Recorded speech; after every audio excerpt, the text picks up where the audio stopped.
సాయి శివాని భక్తి పాటలు. సాయి శివాని భక్తి పాటలు. Please like, share, comment, subscribe to my channel. ఓం శ్రీ మహాగణాధిపతయే నమః. ఓం శ్రీ గురుభ్యో నమః. ఓం శ్రీ మాత్రే నమః. దేవి భాగవతంలో ఈరోజు జృంభిక ఆవిర్భావం గురించి తెలుసుకుందాం. వృత్రుడికి కసి తీరలేదు. చేజిక్కిన ఇంద్రుణ్ణి నమిలి మింగేయాలి అనుకున్నాడు. శరీరాన్ని వృద్ధి పొందించాడు. కొండ గుహలాగా నోరు తెరిచాడు. శచీపతిని ఎడమచేతి గుప్పిటిలోకి తీసుకుని నోటిలో వేసుకున్నాడు. నమిలి మింగడమే తరువాయి. దేవతలు భయభ్రాంతులై బృహస్పతిని సలహా అడిగారు. అతడు తన అశక్తతను ప్రకటించాడు. ఇంతలోకి మెరుపులాగా అందరికీ ఒక ఆలోచన వచ్చింది. అందరూ కలిసి మహాబలశాలిని అయిన జృంభికను సృష్టించారు. వృత్రుడి మీదికి వదిలిపెట్టారు. అసృజంత మహాసత్వాం జృంభికాం రిపునాశినీం తతో విజృంభమాణః సవ్యావృతాస్యో బభూవః. అది సోకడంతోనే వృత్రుడు పెద్దగా ఆవలించాడు. నోరు తెరుచుకుంది. ఇంద్రుడు ఇదే అదను అనుకుని తన శరీరాన్ని సంకోచించుకుని నోటి నుంచి బయటపడ్డాడు. ఆనాటి నుంచే సృష్టిలో ప్రాణికోటికి ఆవులింతలు ఆరంభమయ్యాయి. ఎలాగోలాగా ఇంద్రుడు బతికి బయటపడ్డాడని దేవతలందరూ సంతోషించారు. అటుపైనే కొన్ని వందల సంవత్సరాల పాటు యుద్ధం కొనసాగింది. సకల లోకాలకు భయంకరంగా రోమహర్షణంగా సాగింది. ఒకవైపు సకల దేవతలు పాల్గొంటే మరొక వైపు వృత్రుడొక్కడే నిలబడి పోరాడుతున్నాడు. యుద్ధం జరుగుతున్న కొద్దీ వృత్రుడి బలం పెరుగుతోంది. దినదినాభివృద్ధి జరుగుతోంది. ఇది బ్రహ్మ ఇచ్చిన వరప్రభావం. పెరుగుతున్న వృత్రుడి తేజస్సుకి బల పరాక్రమాలకి భయపడి కట్టకడపటికి ఇంద్రాది దేవతలందరూ నిస్సహాయులై రణరంగం విడిచిపెట్టి పలాయనం చిత్తగించారు. చెట్టుకొకరు పుట్టకొకరుగా అడవులకు పారిపోయారు. వృత్రుడు స్వర్గలోకాన్ని స్వాధీనపరుచుకున్నాడు. ఐరావతము, ఉచ్చైశ్రవము, దివ్య విమానాలు, నందనాది ఉద్యానవనాలు, కామధేనువు, సకల సురాంగనలు అతడి సొత్తు. అమరభోగాలు, యజ్ఞభాగాలు కోల్పోయి దేవతలు అడవులలో అగచాట్లు పడుతుంటే వృత్రుడు ఇంద్రభోగాలతో మదగర్వితుడయ్యాడు. త్వష్టకు కోరిక నెరవేరి కళ్ళు చల్లబడ్డాయి. అతడి ఆనందానికి అవధులు లేవు. ఇంద్రుడి మీద పగ, కసి తీరాయి. కాలం గడుస్తోంది. అడవులలో అమరులు సమావేశాలు జరుపుకున్నారు. ఏం చెయ్యాలి? వృత్రుడి మీద ప్రతీకారం జరపడం ఎలాగా? మళ్లీ దేవరాజ్యాన్ని చేజిక్కించుకోవడం మాట ఏమిటి? తలలు పగలగొట్టుకుని సమాలోచనలు జరుపుతున్నారు. ఎంతకు ఏమీ తోచక శివుడితో సంప్రదిద్దామని కైలాసానికి వెళ్లారు. జరిగినదంతా చెప్పి రక్షించమని మొరపెట్టుకున్నారు. అందరం కలిసి బ్రహ్మదేవుణ్ణి ముందు పెట్టుకుని విష్ణుమూర్తిని ఆశ్రయిద్దాం. ఏదో ఒక ఉపాయం చెబుతాడు. పదండి అన్నాడు శివుడు. అలాగే బ్రహ్మను వెంటబెట్టుకుని విష్ణులోకానికి వెళ్లారు. ముక్తకంఠంగా నారాయణుడిని వేదోక్తమైన పురుష సూక్తంతో స్తుతించారు. జగన్నాథుడు ఆ కమలాపతి ప్రత్యక్షమయ్యాడు. పేరు పేరున దేవతలనందరినీ కుశలం అడిగి యథోచితంగా సన్మానించాడు. ఏమిటి ఇలా వచ్చారు? బ్రహ్మేంద్ర మహేశ్వరులు సైతం కదలి వచ్చారంటే ఏదో పెద్ద కారణమే ఉండి ఉంటుంది. చెప్పండి అని అడిగాడు. దేవతలకు నోరు పెగలలేదు. దుఃఖంతో అందరి గొంతులు పూడుకుపోయాయి. విష్ణుమూర్తితో దేవతల మంతనాల గురించి తెలుసుకుందాం. కళ్లల్లో నీళ్లు కుక్కుంటున్న దేవతలను చూసి సర్వార్థతత్వవేత్త అయిన విష్ణుమూర్తికి ప్రేమ అంకురించింది. సర్వార్థతత్వవిత్ ప్రేమ భరోద్భ్రాంత. దేవతలారా, ఏమిటి మౌనంగా ఉండిపోయారు? మంచో చెడో, శుభమో అశుభమో ఏదైతే అది సంశయించకుండా చెప్పండి. మీ దుఃఖాన్ని తొలగించడానికి ప్రయత్నిస్తాను. చెప్పండి అని మళ్లీ అడిగాడు. అప్పటికి దేవతలు తేరుకుని నోరు మెదిపారు. ప్రభూ, ఏమీ తెలియనట్టు అడుగుతున్నావే. ఈ ముల్లోకాలలోనూ నీకు తెలియనిది ఉంటుందా? పూర్వకాలంలో బలిచక్రవర్తిని పాతాళానికి అణిచేసి ఇంద్రుణ్ణి కాపాడావు. వామనావతారం ధరించి త్రిభువనాలు ఆక్రమించావు. అమృతాన్ని దైత్యులకు అందకుండా చేసి దేవతలకు పంచిపెట్టావు. దేవతలకు నువ్వే ప్రభువువి. ఆపదల నుంచి కాపాడే సమర్థుడివి. ఇప్పుడు నువ్వే మమ్మల్ని కాపాడాలి మహాప్రభో అని దేవతలందరూ చేతులెత్తి నమస్కరించారు. మిత్రులారా, భయపడకండి. వృత్రుడిని సంహరించడానికి ఒక చక్కని ఉపాయం చెబుతాను. మీరు అందరూ మునుపటిలా హాయిగా సుఖపడుదురుగాని మీకు హితం చేయడం నాకు అవశ్య కర్తవ్యం. ఇందుకోసం నా బుద్ధిని, నా బలాన్ని, నా సంపదను అన్నింటినీ వినియోగిస్తాను. అంతగా అవసరమైతే మోసం చేసైనా శత్రువుని సంహరిస్తాను, మీకు జయం చేకూరుస్తాను అన్నాడు. అవశ్యం కరణీయం మే భవతాం హితమాత్మనా బుద్ధ్యా బలేన చార్థేన ఏన కేనచ్చలేన వా. సామదాన భేద దండోపాయాలు 4 ఉన్నాయి. వృత్రుడు బ్రహ్మ ఇచ్చిన వరం వల్లనైతేనేమి, త్వష్ట చేసిన సృష్టి వల్లనైతేనేమి ఇప్పటికీ అజేయుడు కనుక దండోపాయం పారదు. ఏకైక మహావీరుడు, అసహాయ సూర్యుడు కనుక భేదోపాయం నడవదు. స్వర్గలోక సంపదలనన్నింటినీ స్వాయత్తం చేసుకున్నాడు కనుక దానానికి దిగిరాడు. ఇక లొంగదీసుకోవడానికి సామోపాయం ఒక్కటి మిగిలింది. ఇది ప్రయోగించి కన్నుగప్పి ప్రలోభపెట్టి ముందు అతడిని లొంగదీసుకోవాలి. అటుపైని గుట్టుచప్పుడు కాకుండా మట్టు పెట్టాలి. ఇది వ్యూహం. కాబట్టి గంధర్వులారా, మీరంతా కలిసి మహర్షుల వెంట వెళ్ళి వృత్రుడిని ఆశ్రయించండి. శపథాలు చేసి నమ్మకం కలిగించి అతడి పక్షంలో చేరిపోండి. గాఢంగా మైత్రి నెరపండి. అదను దొరికినప్పుడు నేను ఇంద్రుడి వజ్రాయుధంలో ప్రవేశించి అతడిని సంహరిస్తాను. ఇంతకన్నా మరో మార్గం లేదు. శఠే శాఠ్యం సమాచరేత్ అనేది రాజనీతి. దోషం లేదు. శౌర్యానికి లొంగని అవధ్యుడిని అంతమొందించాలంటే ప్రతారణం ఒక్కటే మార్గం. వామన రూపం ధరించి బలిని వంచలేదా? మోహిని అవతారం ధరించి దైత్యులను కికురించలేదా? ఇది తప్పదు. దేవతలారా, మీరంతా ఈ క్షణం నుంచి మహాదేవిని ప్రార్థించండి. స్తోత్ర మంత్రాలతో శరణు వేడండి. ఆ యోగమాయ మనకు సహాయం చేస్తుంది. మహాదేవి అంటే సాత్విక శక్తి, పరాప్రకృతి, సిద్ధిప్రద, కామద, అకృతాత్మలకి అందని చిచ్చక్తి.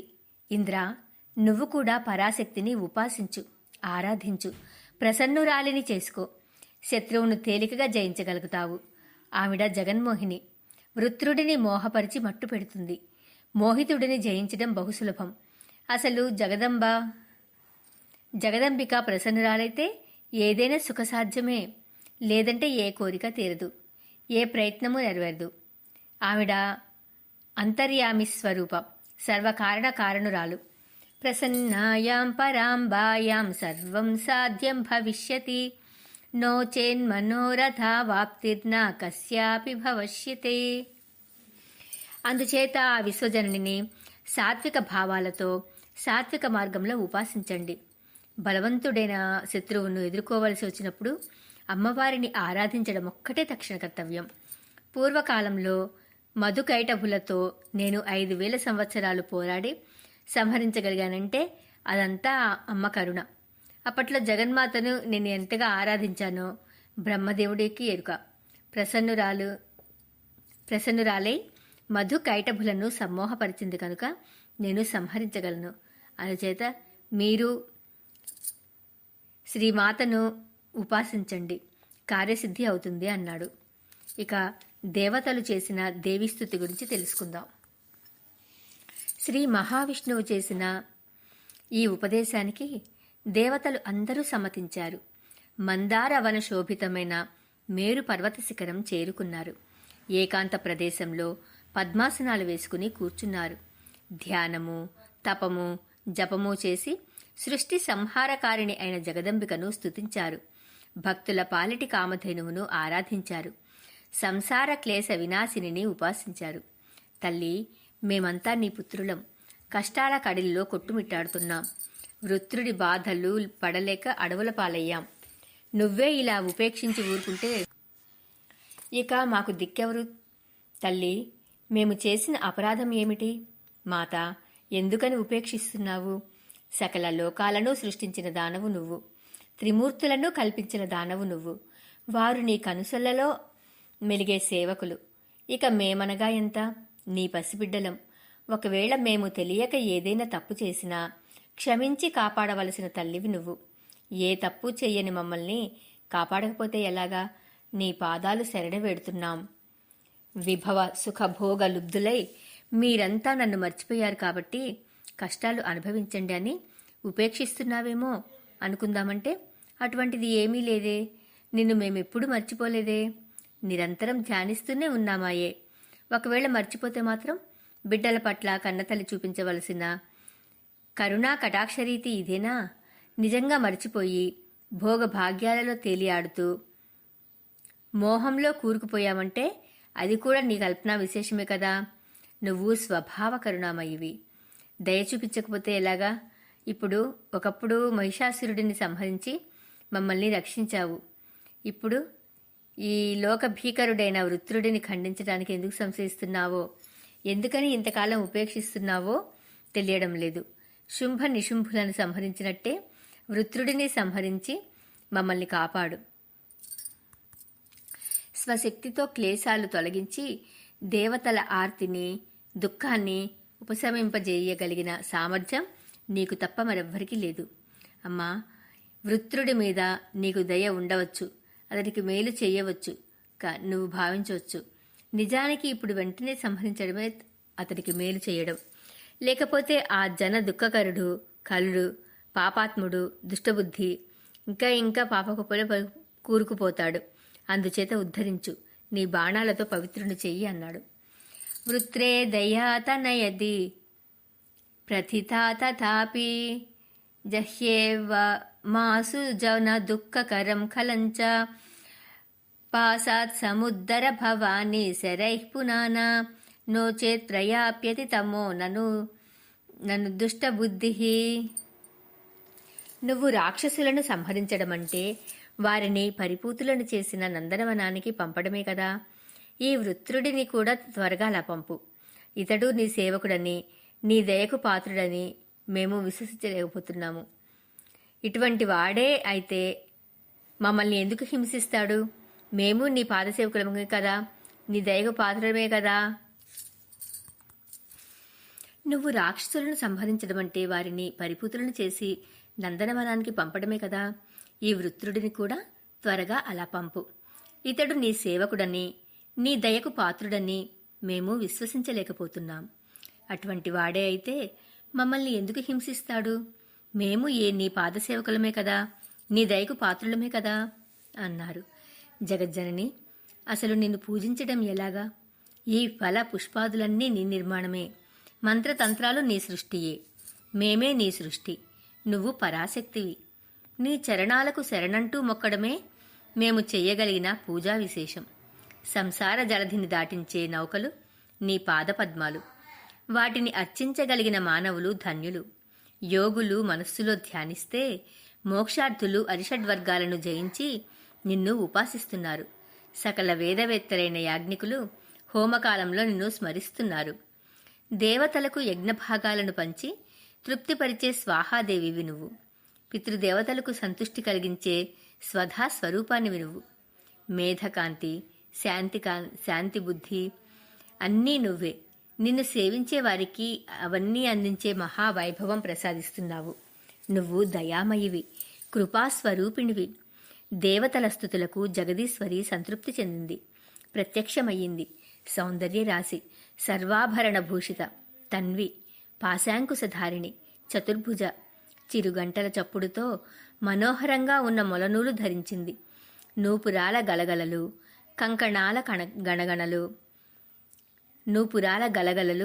కంకణాల గణగణలు, శిరస్సు మీద రత్నకిరీటం, దానిమీద చంద్రరేఖ, చిరునవ్వులు చిందిస్తున్న సుందర ముఖారవిందంలో ముచ్చటగా 3 కన్నులు, పారిజాత పుష్పకేశం లాంటి శరీరఛాయ, ఎర్రని వస్త్రాలు, రక్తచందన చర్చ, ఒక దయాసముద్రం, ఒక కరుణాసాగరం, ప్రసన్నముఖి, సర్వశృంగార వేషాఢ్య, సర్వద్వైతారిణి, సర్వజ్ఞ, సర్వకర్తి, సర్వాధిష్టాన రూపిణి, సర్వ వేదాంత సంసిద్ధ, సచ్చిదానంద రూపిణి.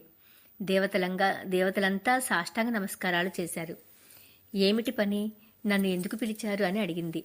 దేవతలు వినయంగా అభ్యర్థించారు. జగన్మాత, దేవతలనందరినీ పీడించుకు తింటున్న వృత్రుడిని సమ్మోహపరచు. అతడు దేవతలను విశ్వసించేట్టు విమోహపరచు. అతడిని సంహరించే ఆయుధానికి తగిన బలము శక్తి సమకూర్చు. అతడు దానితో సంహరింపబడేలా చూడు అన్నారు దేవతలంతా. దేవతల ఈ అభ్యర్థనకు జగన్మాత సరే అంది. వెంటనే అంతర్ధానం చెందింది. దేవతలు సంపరపడిపోయి తమ తమ నిలయాలకు బయలుదేరారు.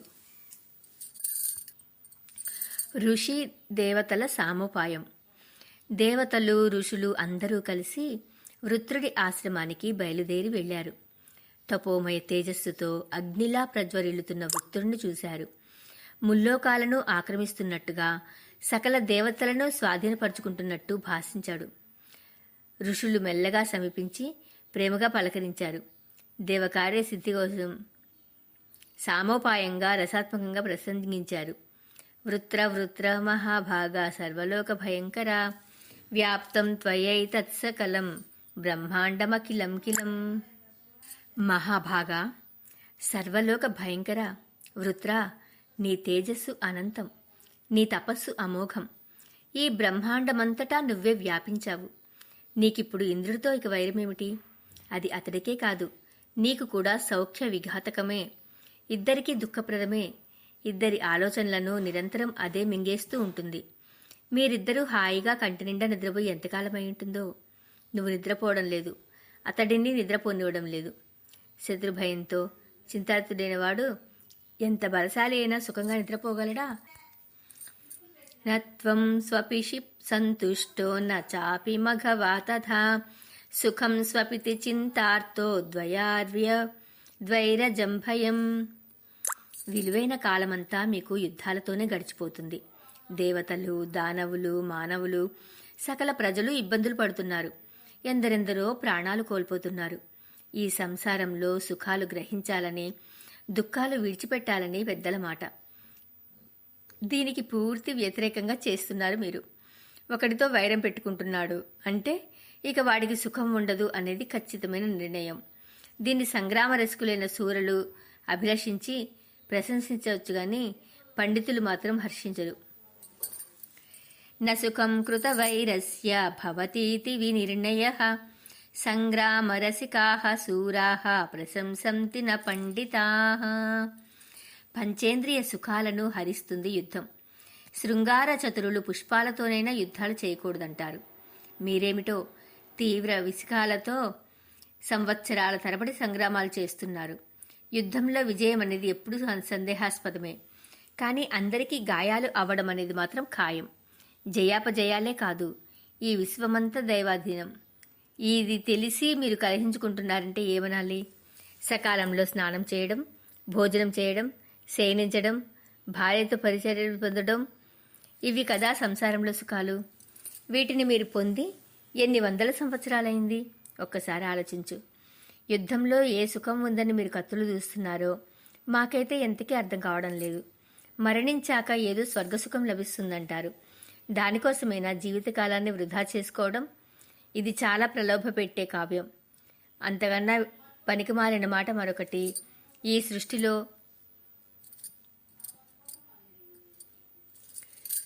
వాంగ్మయంలో ఉంటుంది అని మేము అనుకోము. బాధకు ఓర్చుకుని అందమైన దృఢమైన శరీరాన్ని ముక్కలు చేసుకుని రణరంగంలో కుక్కలకు నక్కలకు అప్పగించి అటుపైన స్వర్గసుఖాలు పొందుతాను అనడం కన్నా మూర్ఖత్వం ఉందా? ఎంతటి మూర్ఖుడైనా అది కోరుకుంటాడా? చిత్వా దేహం వ్యధాం ప్రాప్య శృగాల కరటాదిభిః పశ్చాత్వర్గ సుఖావాస్తిం కో నావాంఛతి సుందది. నావాంఛతి మందధీః. అందుచేత ఓ వృత్ర, మహావీర, నీకు శక్రుడికి గాఢమైన సఖ్యాన్ని మేము వాంఛిస్తున్నాం. అది నిత్యం కొనసాగాలని అభిలషిస్తున్నాం. మైత్రి కుదుర్చుకుని మీరిద్దరూ నిరంతరం సుఖపడండి. ప్రాణికోటిని సుఖపడనివ్వండి. మేము సుఖపడతాం.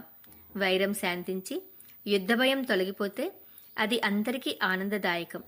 రేయింబవళ్ళు మీరు యుద్ధం చేస్తుంటే అది మాకెంతో పీడగా ఉండేదో. మేము శాంతి కాముకులం. అందరూ స్వయంగా కలిసిమెలిసి ఉండాలని కోరుకుంటూ ఉంటాం.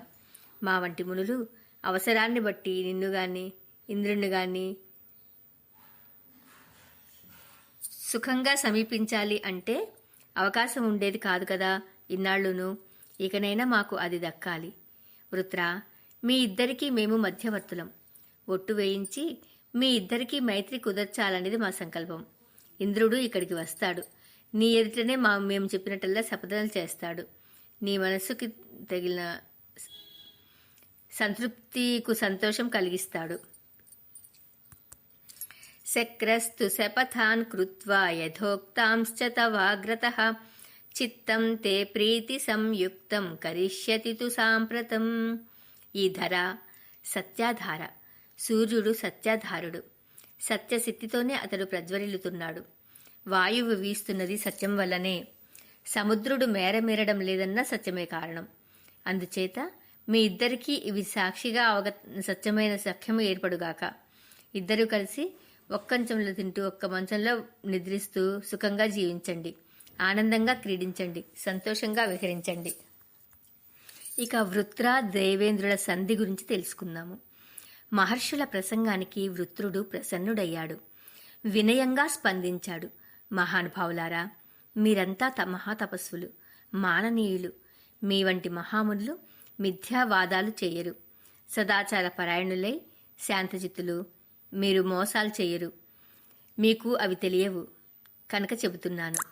శత్రుత్వం పెట్టుకున్న వాడితో, సుకుడితో, స్తబ్దుడితో, కాముకుడితో, తేజోహరుడితో, బుద్ధివంతుడితో ఎవ్వడూ సఖ్యం చెయ్యడు. కృతవైరే సఠే స్తబ్ధే కాముకే చ గతిత్విషి నిర్లజ్జేనైవ కర్తవ్యం సఖ్యం మతిమదా సదా. మీరంటున్న ఇంద్రుడు సిగ్గులేనివాడు, దురాచారుడు, బ్రహ్మహత్య మహాపాతకి, లంపటుడు, శటుడు. ఇలాంటి వాడిని ఎప్పుడూ ఎవడు విశ్వసించకూడదు. విశ్వసించడు. మీరంతా నిపుణులు, ఏ రకమైన ద్రోహబుద్ధి లేనివారు. శాంతచిత్తులు కనుక అతివాదాల చిత్ర ప్రవృత్తులను గురించి మీకు బొత్తిగా తెలియదు. ఈ మాటలకు మునులు నివ్వెరపోయారు.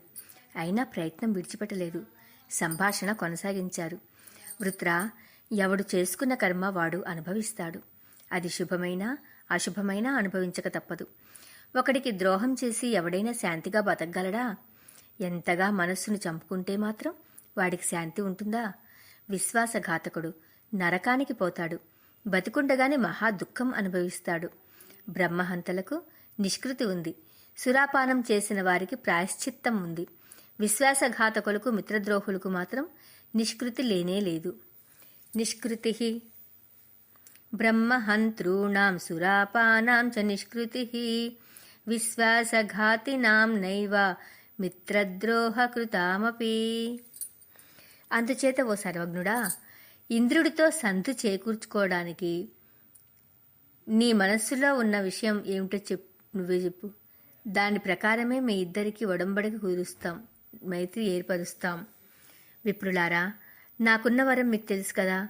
ఎండిన వస్తువుతో గాని, తడిసిన ఆయుధంతో గాని, రాణితో గాని, వజ్రంతో గాని, రాత్రిపూట గాని, పగటిపూట గాని, ఇంద్రుడి చేతిలో గాని, దేవత చేతిలో గాని నేను వజ్రుణ్ణి కాను. ఇది బ్రహ్మదేవుడు ఇచ్చిన వరం.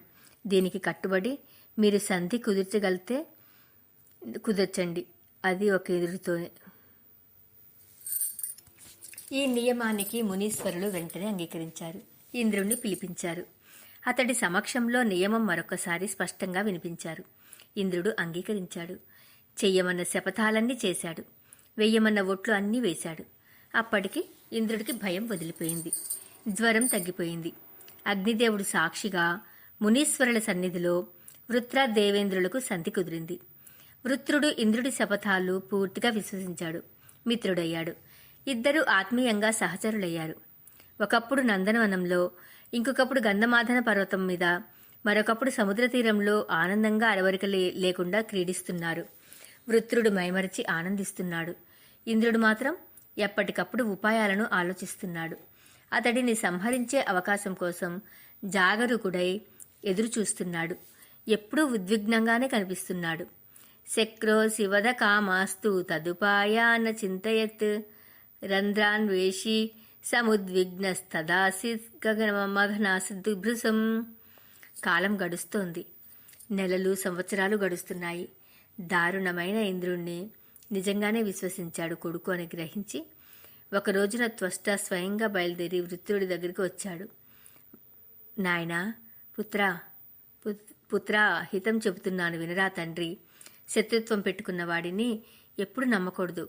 ఇంద్రుడు నీతో కృతవైరుడు, మహా అసూయపరుడు, పరమలోభి, ఐశ్వర్య మదమత్తుడు, ద్వేషపరాయణుడు, పరుల దుఃఖాలకు పండుగలు చేసుకుని నీచుడు,